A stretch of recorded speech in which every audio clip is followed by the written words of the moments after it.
Are you a doctor trying to elevate your practice and make your impact on the world long lasting? Ready to go from a hustler to a CEO? Man, you already know. Welcome to the Michael Buffington Show, the podcast that's transforming the lives of doctors. You ready? Let's go.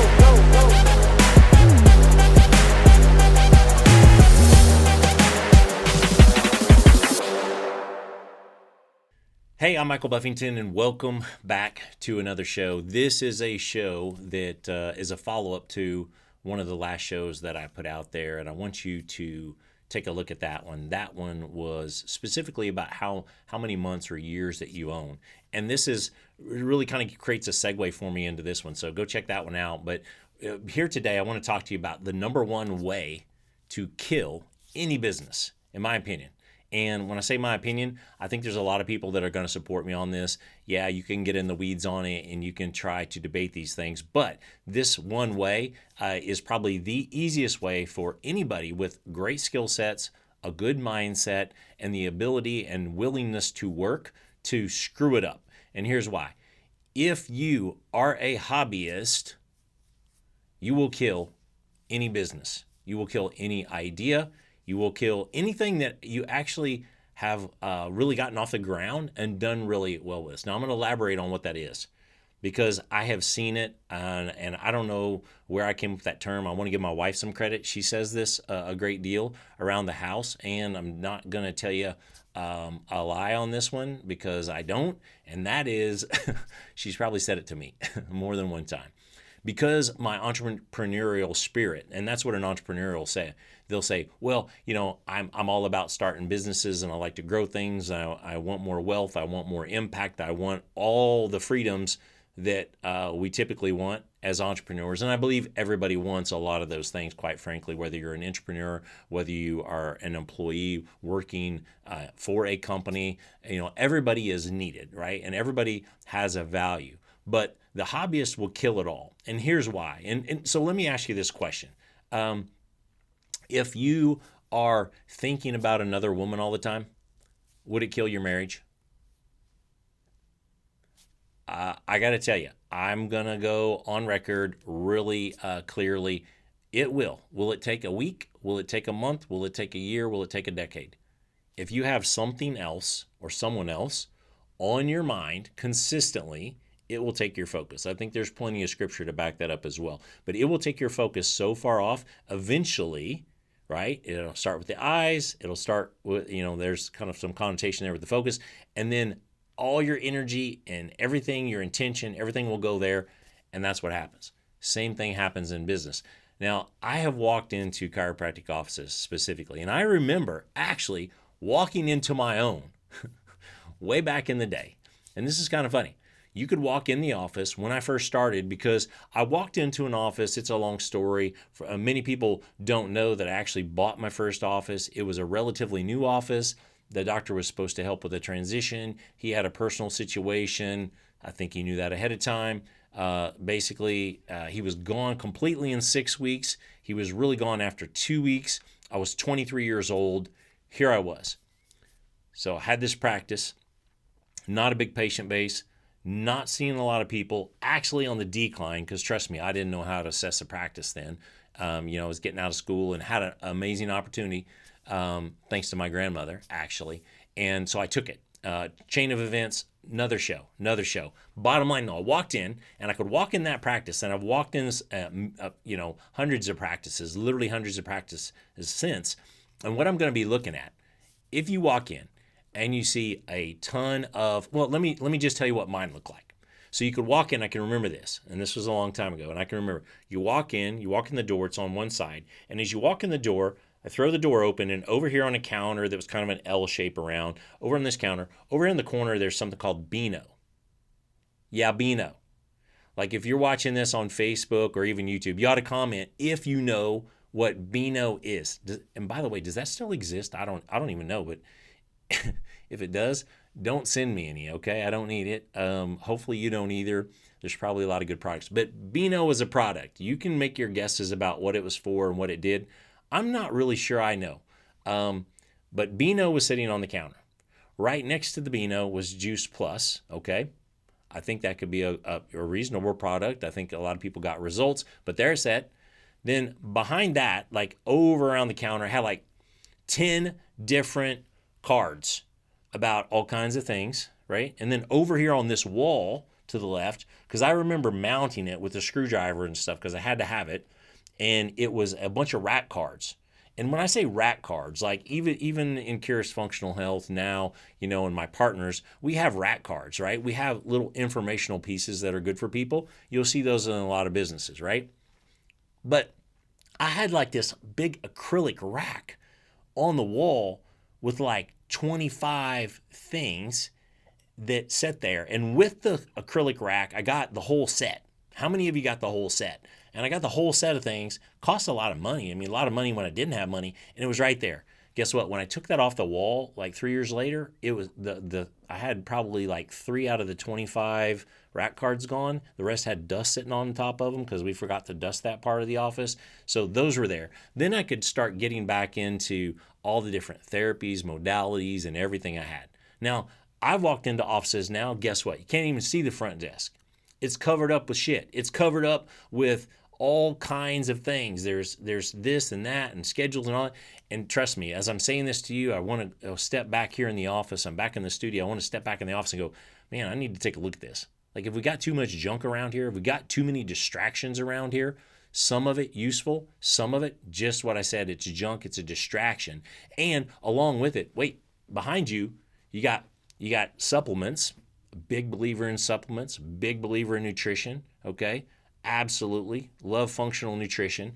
But you've got a bunch of supplements. And, in today's world, do you need a bunch of supplements? Do you need to stock them? Do you need to have a big, rack back there like some of us had? I had mine for a short period of time because I realized, I had mine for a short period of time. And you got all those bottles and everything there that you need to dust, you need to clean, you need to rearrange, you need to price, you need to do all that. And you need to make sure that after it's sat on the shelf for 2 years, that it's not expired when you actually sold it to a patient who yes, they needed it. Yes, it would have been good. It would have been good for them if they got it 2 years prior. And now let's throw into that 47 different kinds of essential oils. I like essential oils. Trust me, my wife has a rack at home that has more than 47 on it. I'm sure of it. And inside the drawer right there, there's probably 2 or 3 times that. So I like essential oils. So all of these things are good. They're great. I think there's useful things for all of everything I mentioned. I don't know about the Beano. I still don't even know about the Beano. But reality is, if you approach your business like that, like those examples, you will do things like I did, and you will lose money in things that you don't understand. You will get into home building when you don't know a lot about it, and you just put money and you kind of blindly follow it. What did that cost me? So when I talk to you about the office, maybe some of that's a little bit lighthearted, a little bit funny. But if you were the one who spent the hundreds of dollars on the rack cards, and if you were the one that spent all the money on the supplements sitting behind the desk that weren't getting sold, or that you really weren't making any money on by the time you got them here, shipped them, and did all the stuff, that you're not making any money, and hopefully you're helping a patient with it, thank God. But beyond that, you're in business. The lights, unfortunately, don't work without you making some profit. So, that's a distraction for me. I don't know what happened back there, and I'm not even going to cut this off. I'm like, how did that just go off back there? All right, I'm going to leave it. But see, it's just like that. It's just like that kind of distraction in the practice, because a patient looks over to something that has nothing to do with what is going on. You're talking to me, or you're not talking to me, I'm talking to you. Hopefully you're listening. Hopefully this is making sense. And then we can get distracted with something that's, out of our view. Or it brings us to focus on it and it doesn't serve us.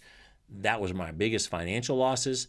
That was another one. I'll tell a story on myself. Many people don't know. I had a energy shot. Yeah, that's always really congruent sometimes with you as a chiro. I hope my partner, ex-partner, but still a friend, I hope he'd hear this podcast. And so, yeah, we were in it. Anyway, it's a long story. And ultimately, we ended up donating a lot of shots to the military, energy shots. Maybe they definitely need those sometimes. We were on ESPN with some advertising for some Arena League type football stuff. We did all kinds of things, and we were on the cusp of it being the thing.